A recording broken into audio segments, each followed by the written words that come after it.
The last time anyone saw Baba Ato, he was on his knees, crawling into the forest as if something unseen was dragging him. His daughters, Amora and Simi, didn't scream or try to stop him. They just stood there, their faces blank, their eyes following him until the shadows of the trees swallowed him whole. I was there that night, watching from the edge of their compound. I wish I hadn't been. I still see it in my dreams, and when I wake, the air feels as heavy as it did that night. But to understand what happened, you have to know the kind of man Baba Ato was. Baba Ato wasn't just strict, he was hard in ways that made your skin crawl. He ruled his house with a heavy hand, and his two daughters were his prisoners more than his children. Amora and Simi were about my age, but they seemed older. You could see it in their faces, tired, hollow, like the life had been drained from them. Their mother, Mama Amora, had been sick for years. She was the only softness in their house, and when she died, that softness died with her. I remember the day of the burial. It was raining lightly, the kind of rain that soaks you without you realizing it.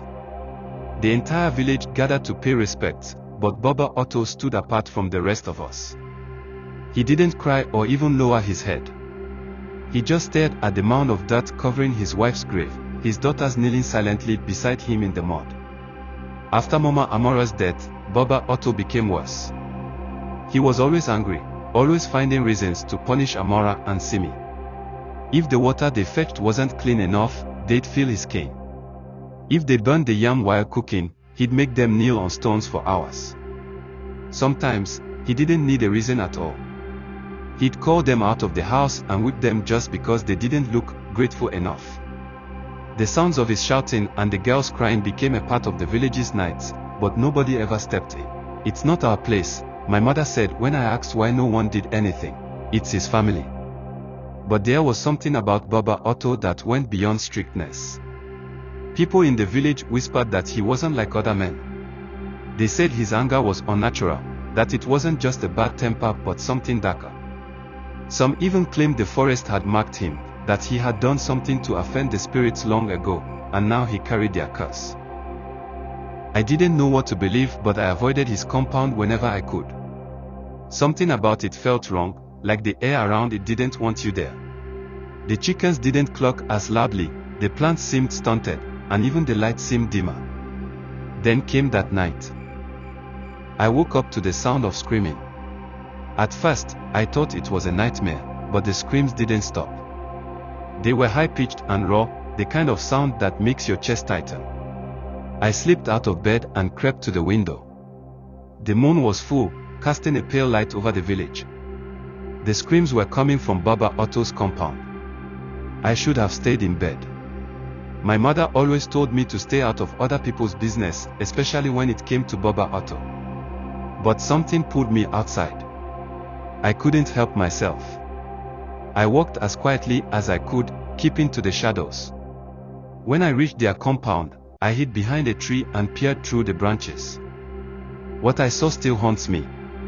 Amora and Simi were kneeling in the dirt, their faces streaked with tears.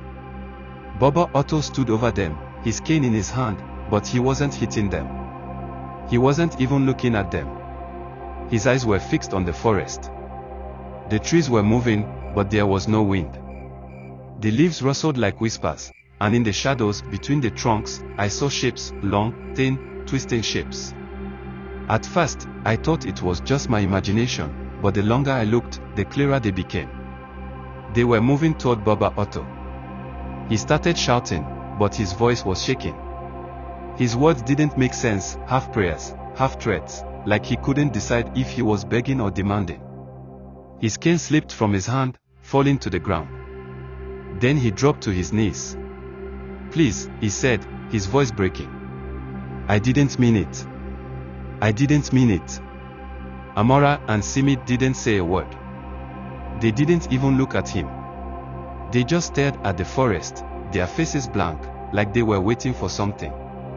Baba Ato began crawling toward the trees. I wanted to call out, to stop him, but my throat felt tight, like something was squeezing it shut.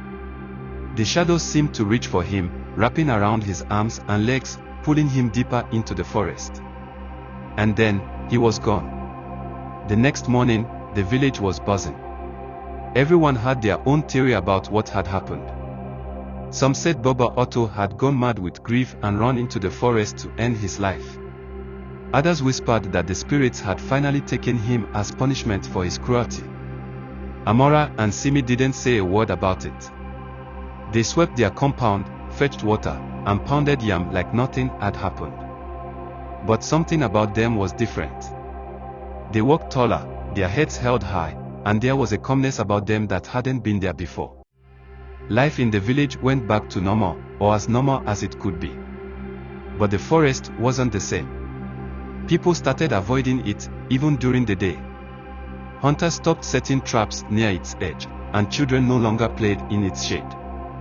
As for me, I can't walk past Baba Ato's compound without feeling like something is watching me. Sometimes, late at night, I hear whispers coming from the forest, soft and low, like the trees are telling secrets. I don't know what I saw that night, and I don't want to know. But one thing is certain, Baba Ato didn't just disappear. The forest took him. And the forest never gives anything back.